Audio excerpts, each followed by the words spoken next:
जय जगन्नाथ भिडियोटी से मानू जल्दी जल्दी शेयर कर दिंतु जो माने वर्ष सारा शुद्ध सात्विक आहार ग्रहण करिथांती।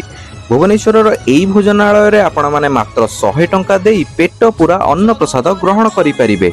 ए हेउची श्री श्री दुर्गा माधवंकर अन्न प्रसाद जेउथरे आपण मानकु गोटे थाली रे मिली जिवो अन्न बाड़िया डालमा साग मुग बड़ी बेसर आंबुलराई पापड़ खीरी ता सहित टंक तोराणी आपण माने चाहिले पोटल कोरमा नहीं परिबे ता पई 60 टंका अधिक देबा पई पड़िबो आ पनीर मसला पई 80 टंका देबा पई पड़िबो।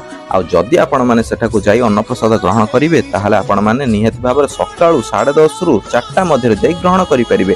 आमे तो जाइथिलु अन्न प्रसाद ग्रहण करी आत्म संतोष लाभ करिथिलु आ ता सहित टंक तोराणी पी मध्ये आनंद उपभोग करिथिलु।